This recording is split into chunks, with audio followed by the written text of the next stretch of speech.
Qualche anno fa Leica se ne uscì con una macchina fotografica capace di scattare solamente in bianco e nero, la monochrome. Quella macchina era un po' una sfida all'industria fotografica quanto ai fotografi. Avere una macchina che non consente di scattare a colori è infatti proprio una sfida.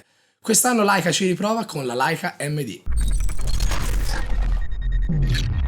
La MD è una versione particolare della 262, la entry level di casa Leica. Particolare perché, come potete vedere, non ha schermo. Starete pensando, vabbè, tanto ha l'EVF come la Leica Q o le altre mirrorless, e invece no. È semplicemente un mirino a telemetro in pieno stile Leica.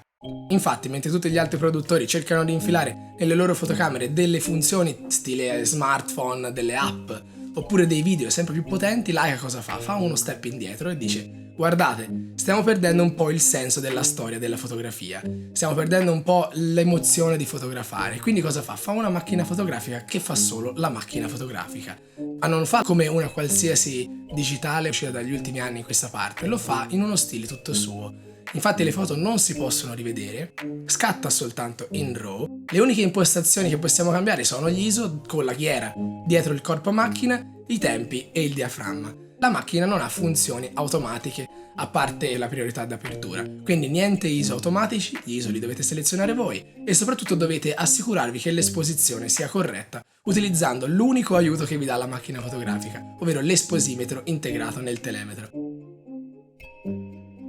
Ora dovete sapere che Leica sta proponendo questa macchina come un passo indietro verso il futuro. Verso il futuro perché tutti i componenti della macchina sono all'avanguardia. Il sensore è un fantastico sensore CMOS da 24 megapixel, ma tenendola in mano sembra di avere una macchina analogica a tutti gli effetti, con il sensore al posto del rullino. Ok, vi devo confessare però che dopo i primi scatti io abbassavo istintivamente lo sguardo per guardare la foto nello schermo e mi ritrovavo a guardare la ruota degli ISO, che tra l'altro è bellissima e si gira facilmente con 2 pollici, così. ISO che vanno da 200 a un massimo di 6400, che non è tanto, ma vi assicuro che non sono gli ISO a determinare questa MD.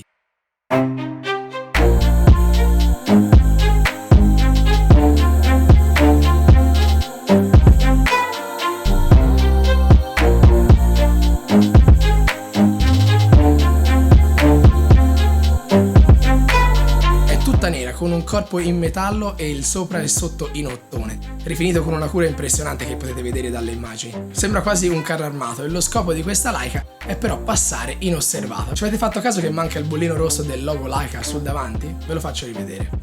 Questa macchina fotografica ha 3 tipi di scatto: lo scatto singolo, in cui riesce a scattare 2 frame al secondo con una silenziosità impressionante, lo scatto è bellissimo.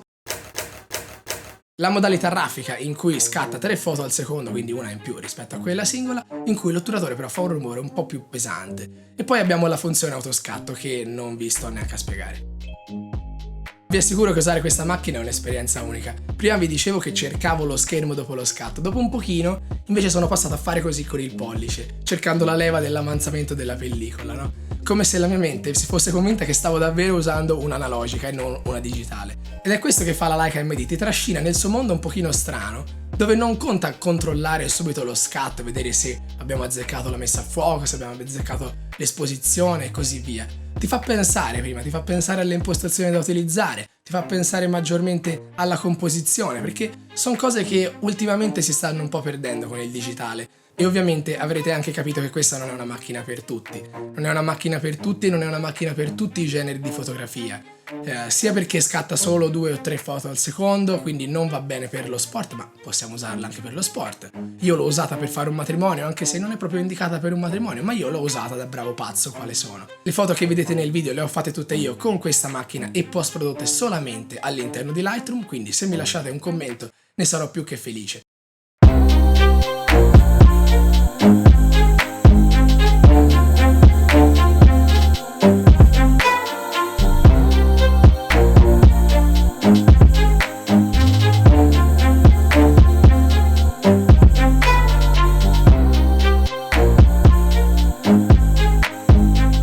Questa è una delle macchine migliori per la street photography, è lì che trova il suo genere migliore, è lì che vuole passare inosservata ed è lì che dà veramente il suo massimo. Non è una macchina per tutti, ho detto prima, anche a causa del suo prezzo. Costa 5.900 euro solo corpo macchina e fateci caso, la versione 262, che è quella entry level di Leica, costa 500 euro in meno ed ha lo schermo. L'unica differenza è che non ha la parte in ottone, per quello costa un po' meno. In parole semplici, per chi se lo può permettere, la Leica MD è una macchina fantastica per chi ama una fotografia analogica e una post-produzione digitale. E secondo me il non vedere le foto subito ma aspettare dopo per vederle amplifica un po' l'effetto di stupore quando andiamo a vedere le foto a monitor, perché quando guardiamo le foto sullo schermo della macchina fotografica da 2-3 pollici, avete mai fatto caso che sembrano tutte delle opere d'arte, sembrano tutte delle foto bellissime? Poi quando le vediamo su un 22 pollici sembrano delle bischerate, sembrano schifosissime, alcune, non tutte ovviamente. Quando io andavo a vedere le foto di questa MD, ad ogni foto che scorrevo ero così. Ora, se non si fosse capito, io sono rimasto un po' estasiato da questa macchina fotografica, da questa Leica MD, non per le prestazioni tecniche, non per l'ISO, ma semplicemente per le sensazioni che riesce a restituirti. Ora, non è una macchina che consiglierei a tutti, è una macchina che consiglierei a chi sa già cos'è la fotografia o che vuole veramente imparare a scattare senza avere tutto il procedimento dell'analogico. Quindi complimenti a Leica per questa Leica MD, anche se io me l'aspettavo con un prezzo minore, magari non in ottone, magari con dei materiali meno pregiati, con un prezzo inferiore, ma sappiamo che è Leica e quindi il top del top quando vanno a ricercare la macchina fotografica nei materiali e nei minimi dettagli. Io la vedo un po' come una sfida lanciata alle case giapponesi. Non mi stupirei se tra qualche anno uscissero Canon, Nikon o Sony con una macchina del genere, mai dire mai, ma nel frattempo non possiamo che ammirare questa Leica MD e provare a mettere del nastro adesivo sul display delle nostre fotocamere. Io vi sfido e vediamo chi resiste di più senza staccarlo in preda all'isteria di guardare subito le foto. Io sono Niccolò, ci vediamo al prossimo video. Ciao ragazzi!